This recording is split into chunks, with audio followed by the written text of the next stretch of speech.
Dėkojame, kad prisijungėte prie savarankiško mokymosi sesijos. Sesijos metu galėsite pagilinti žinias ir gebėjimus tema stereotipų darbo rinkoje įveikimas, peržiūrėdami trumpą vaizdo įrašą, atlikdami praktinės užduotis. Šioje mokymosi sesijoje gilinamas supratimas apie lyčių stereotipus darbo rinkoje, aptariamas stereotipų poveikis įsidarbinimui ir karjerai, analizuojamos stereotipinių moterų ir vyrų vaidmenų darbo rinkoje pasekmės, aiškinamos tiesioginės, netiesioginės bei daugialypės diskriminacijos lyties pagrindų sąvokos, supažindinama su antidiskriminacinės teisės aktais. Pradėkime. Aplinkui girdime stereotipus. Tai nevyriška profesija, moteris nėra lyderės.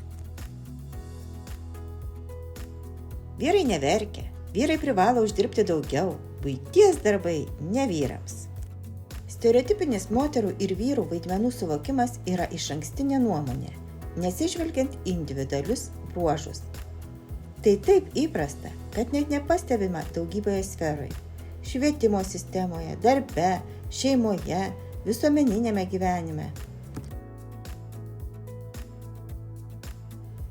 Stereotipai yra pagrindinė lyčių nelygybės priežastis. Dažnai apie juos nežinome, tačiau jie veikia mus visus, tiek moteris, tiek vyrus.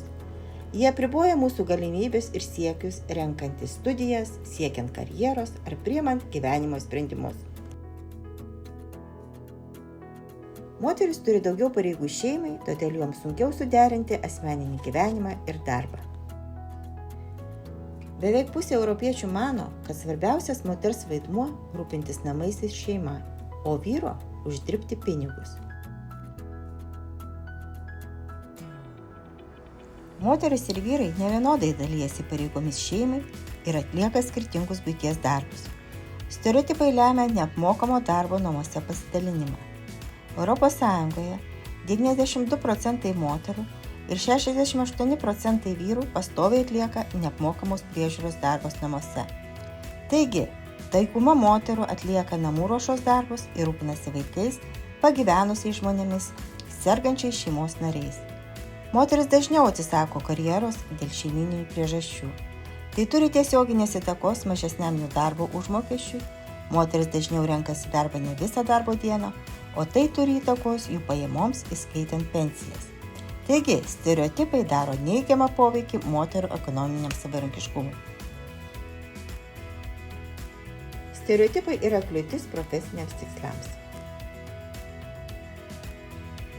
Stereotipai daro įtaką profesijos pasirinkimui, trukdo rinktis netipinės lyčiai profesijas. Jie stabdo vaikinus rinktis socialinių mokslų studijas, o merginas rinktis STEM profesijas. Paminėtinos studijų sritys, kuriuose vyrų mažuma. Švietimo srityje studijuoja 21% vyrų, sveikatos 28%, humanitarinių mokslų 5%, socialinių 36%. Moteris gamtos mokslų, technologijų, inžinerijos ir matematikos srityje sudaro tik 31% visų studentų, nepaisant gerų įsidarbinimo galimybių šioje srityje. O taip svarbu, kad merginos ir vaikinai galėtų laisvai rinkti studijų sritį ir karjeros kelią be stereotipų įtakos. Sparčiai keičiantis darbo rinkai vis labiau reikalingi skaitmeniniai gebėjimai. Deja, Europos Sąjungoje informacinių technologijų studentų tarpe tik 17% merginų. Skatinant merginas rinkti skaitmeninio sektoriaus profesijas, galima pasinaudoti gerosios praktikos pavyzdžiais. Stereotipinis profesijų pasirinkimas atsispindi ir darbo rinkoje. Stereotipai lemia horizontalę segregaciją, kai moteris dirba sveikatos priežiūros, švietimo sektoriuose, o vyrai energetikoje ar statybose. Europoje tik 10% statybos ir 25% žemės ūkio, miškininkystės, žuvininkystės ir transporto darbuotojų yra moteris. Tuo tarpu 25% švietimo ir 20% sveikatos ir socialinės sričių darbuotojų yra vyrai. Stereotipai trukdo moterims siekti karjeros ir veda prie vertikaliosios segregacijos. nes vadovaujančias pareigas užima daugiau vyrų. Tai turi įtakos mažesniems moterų pajamoms. Taigi stereotipai prisideda prie moterų ir vyrų darbo užmokesčio skirtumo ir didina moterų skurdo ir socialinės atskirties riziką. Tarptautinė teisė pabrėžia, stereotipai turi neigiamą poveikį žmogaus teisėms ir laisvėms. Jungtinių tautų moterų diskriminacijos panaikinimo komitetas ragina šalies nares panaikinti neteisėtus lyčių stereotipus. Stereotipas yra žalingas, kai jis riboja moterų ar vyrų galimybės ugdyti savo asmeninius gebėjimus, siekti profesinės karjeros ir priimti sprendimus dėl savo gyvenimo planų.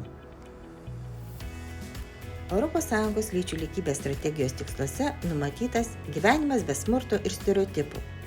Europos komisija pripažįsta, kad stereotipai yra pagrindinė lyčių nelygybės priežastis ir pradėjo kampaniją skirtą lyčių stereotipams naikinti, nes jie daro įtaką tiek moterims, tiek vyrams, renkantis karjerą, dalyjantis pareigomis, priimant sprendimus. Kaip įveikti lyčių stereotipus darbo rinkoje? Visų pirma, išmokime atpažinti lyčių stereotipus. Įvertinkime, ar su moterimis ir vyrais elgiamasi vienodai, ar jie turi vienodas galimybes. Ar karjeros pasirinkimą lemia lytis, juk profesiją svarbu rinktis pagal gebėjimus ir pomėgius, o ne pagal lytį. Pasitikrinkime, ar bendraudami su kitais žmonėmis nesielgiame šališkai. Užtikrinkime, kad mūsų sprendimams neturi įtakos lyčių stereotipai. Mokymų pagalba gilinkime žinias apie lyčių lygybę. Kritiškai vertinkime socialinės žiniasklaidos pranešimus. Semkimės įkvėpimo iš moterų vaidmens modelių, sėkmės istorijos. Įkvėps jūs ir paskatins priimti nestereotipinius sprendimus, renkantis karjeros galimybes. Mokykimės iš moterų lyderių. Svarbu dalytis pareigomis šeimai su kitais šeimos nariais. Geriau pažinkime save, kad suprastumėme, kokia profesija mums labiausiai tinka.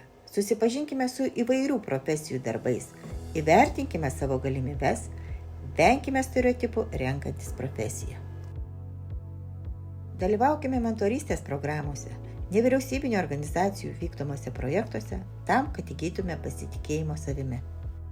Laužykime lyčių stereotipus ir siekime tikros moterų ir vyrų lygybės darbe ir visuomenėje. Dėkojame už dalyvavimą šioje vaizdo pamokoje. Kviečiame tęsti mokymąsi ir atlikti pratimus. Juos rasite mokymosi platformoje po šiuo vaizdo įrašu. Baigus mokymosi kursą jums bus suteiktas sertifikatas.